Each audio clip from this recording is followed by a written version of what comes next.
नमस्कार। सत्यम परम धीमहि इस चैनल में आप सबका स्वागत है। श्रीमद् भगवद गीता एक मार्गदर्शन हमारे जीवन के लिए गीता के उपदेश, गीता का मार्गदर्शन कितना आवश्यक है और कितना हमारे लिए मार्गदर्शक सिद्ध होता है, ये हम एक एक श्लोक से देख रहे हैं। आज का श्लोक है 10वां श्लोक।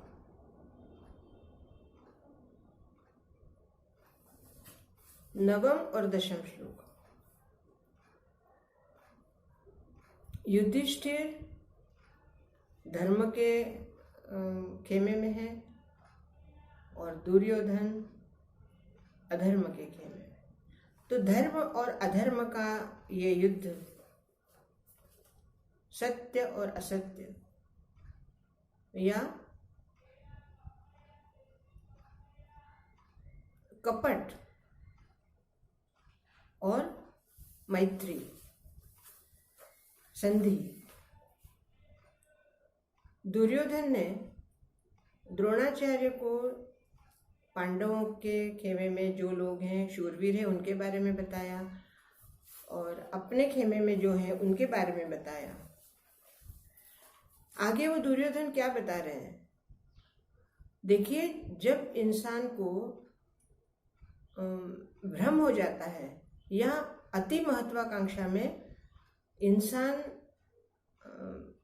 उसी में डूबा रहता है, तब उसको सत्य बात दिखाई नहीं देती या सत्य बात समझ में नहीं आती। इसी तरह दुर्योधन का हो चुका है। दुर्योधन अपने पक्ष में जो शूरवीर हैं उनके बारे में इतना ज़्यादा अधिक आश्वस्त है और इतना ज़्यादा आशावान है। वो द्रोणाचार्य से कहता है कि अपने खेमे में मेरे साथ युद्ध करने के लिए इतने बड़े बड़े शूरवीर हैं, अर्थात मेरी विजय निश्चित है, लेकिन इससे भी बढ़कर मेरे लिए अपने प्राणों का त्याग करने वाले भी ऐसे शूरवीर हैं जिन्होंने आज तक कभी हार का मुंह नहीं देखा, अर्थात कभी हारे नहीं। तो भगवद गीता के इस नवम और 10वें श्लोक में क्या कहते हैं? अन्ये च बहवः शूरा मदर्थ त्यक्त जीवितः नाना शस्त्र प्रहरणाः सर्वे युद्ध विशारदाः। जिस तरह से ये श्लोक के माध्यम से दुर्योधन बता रहा है, इतना अधिक आत्मविश्वास है, इतना अधिक उसको अपने शूरवीरों पर विश्वास है, जो कि शस्त्रास्त्रों में सुसज्जित होते हुए भी सबके सब युद्ध में चतुर हैं। आगे क्या कहते हैं? अपर्याप्तम तदस्माकं बलम भीष्मभिरक्षितम पर्याप्तम पितरमेह तेषां बलम भीमाभिरक्षितम। और इससे भी बढ़कर हमारी सेना जो है वो भीष्म पितामह द्वारा रक्षित है, क्योंकि भीष्म पितामह को इच्छा मृत्यु का वरदान होने की वजह से उनका वध तो कोई करेगा नहीं और उनकी मृत्यु होगी नहीं। जब उनकी मृत्यु नहीं होगी तो हमारी पराजय भी नहीं होगी। अब यहाँ हमारे जीवन को इससे क्या संदेश मिलता है? जब हम स्वतः अपने बारे में या अपने साथीदारों के बारे में, अर्थात साथीदार कौन? हमारे अपने शरीर के ही अवयव हैं, उनके बारे में हम बहुत ज़्यादा आश्वस्त रहते हैं कि मेरे हाथ ये वजन उठा सकते हैं, या मेरे पैर मुझे इतना दूर तक ले जा सकते हैं, या मेरी आंखें इतना दूर तक देख सकती हैं। ये सारे हमारे अपने ही अवयव हैं और हमारे अवयवों पर हमें बहुत ज़्यादा, बहुत मतलब हद से ज़्यादा भरोसा रहता है। लेकिन जब कोई हमारे शरीर में किसी अवयव को कोई रोग हो जाता है या इस तरह की क्षति हो जाती है कि वो हमारा अवयव काम करना बंद कर देता है, तब हमारा जो विश्वास है वो टूटने लगता है कि अरे मुझे तो मेरे आंख पर पूरा विश्वास था, मुझे मेरे हाथों पर पूरा विश्वास था, लेकिन हाथ को लकवा हो गया या आंख में कुछ समस्या आ गई या पैरों में कुछ चोट लग गई। तो इस तरह से हमारे अवयव ही हमें धोखा दे देते हैं। अर्थात धोखा देना तात्पर्य वो हमारे लिए उतने सक्षम नहीं रहते। यही बात हम अपने जीवन में समझना चाहते हैं और समझना चाहिए कि अगर हम सही मार्ग पर चल रहे हैं, धर्म के मार्ग पर चल रहे हैं, तो हमारे यही अवयव हमें पूर्ण साथ देंगे। और अगर किसी अप्रिय घटना हमारे शरीर के साथ हो भी जाती है, तब भी हमारा धर्म हमारी रक्षण करता है।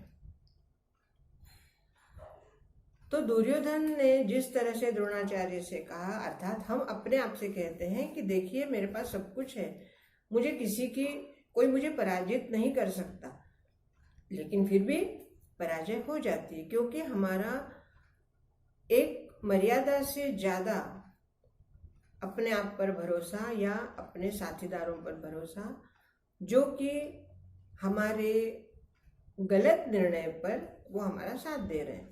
जैसे भीष्म पितामह असल में हमारे शरीर में वो कौन है? अर्थात हमारे शरीर में भीष्म पितामह हम किसे कहेंगे? हम खुद ही अपने स्वयं के लिए एक विचित्र सी प्रतिज्ञा में बंध जाते हैं। अपने आप से प्रतिज्ञा कर लेते हैं कि मैं ये काम कभी नहीं करूँगा, या ये काम हमेशा करूँगा, या यही काम करूँगा या करूँगी। तो ये प्रतिज्ञा जो है यह हम अपने ही खुद के लिए लेते हैं और खुद ही उस प्रतिज्ञा में बंध जाते हैं। यही भीष्म पितामह के, हमारे शरीर में जो भीष्म पितामह का रूप है वो हमारी अपनी ही प्रतिज्ञा है। तो जिस तरह महाभारत के युद्ध में भीष्म पितामह अपने ही प्रतिज्ञा की वजह से दुर्योधन का साथ देने के लिए बाध्य थे, उसी तरह हम भी अपने जीवन में अपने ही ली हुई प्रतिज्ञा को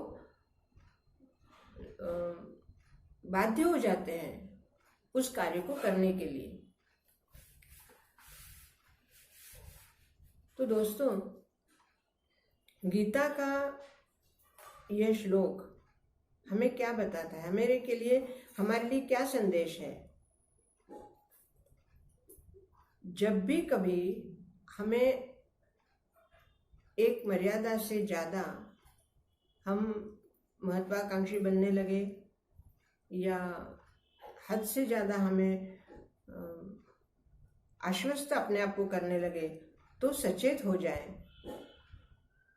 कि कहीं ना कहीं हम भटक रहे हैं और इस भटकाव को हमारी आत्मा अर्थात हमारा श्री कृष्ण हमें बाहर निकालना चाहते हैं।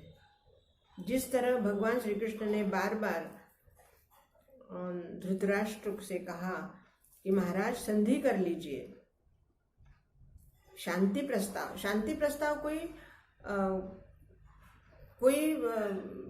मतलब शांति प्रस्ताव हमारे जीवन की आवश्यकता है। ये कोई प्रस्ताव ऐसा नहीं है कि जिसे हमें स्वीकारना या न स्वीकारना, ये हमारे लिए मूलभूत आवश्यकता है।